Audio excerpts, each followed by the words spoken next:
It's Thursday the 15th of December and welcome to From the South. We begin in Chile, where 6 firemen were injured while fighting wildfires on Tuesday. About 100 homes were burnt to the ground in the process. Firemen from local fire departments worked to put out the flames. Around 200 residents were safely evacuated from the area. Venezuela has taken its 100 Bolivar monetary note out of circulation. The bills are to be replaced by those of larger denominations. The government had given a 72-hour deadline on the 100 Bolivar notes, in response to alleged hoarding by criminal elements. Just this week, millions of the notes were seized in Colombia by Venezuelan authorities in warehouses. Venezuelan President Nicolas Maduro was in Havana on Wednesday for the 12th anniversary of leftist ALBA alliance. He vowed Venezuela will remain in South America's Mercosur bloc, despite having been expelled this month.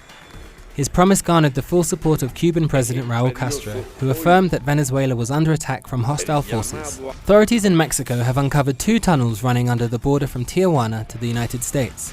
Officials believe at least one was used in drug trafficking by the Sinaloa cartel. Authorities have not released the length or dimensions of the tunnels, but they have revealed that they were concealed by a factory and featured an advanced air conditioning system. An operation to evacuate thousands of civilians and fighters from the last rebel bastion in Aleppo began earlier today.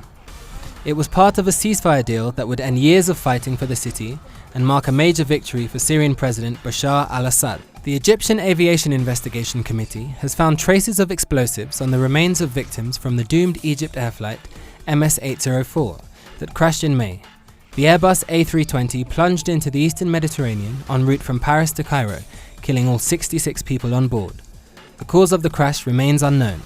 Families fleeing from the Islamic State group-held city of Mosul in Iraq are complaining about the harsh living conditions there. Rainfall and mud have flooded their tents in the Qasr refugee camp near the Kurdish city of Erbil.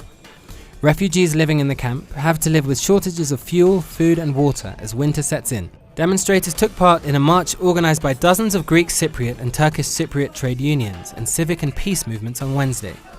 Participants demanded a solution to the island's long-standing division.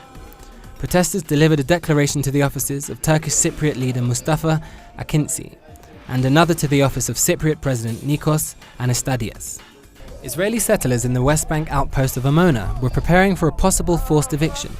The illegal settlers have rejected a deal offered by the government, which aimed to ensure a peaceful removal of the settlers to a nearby post.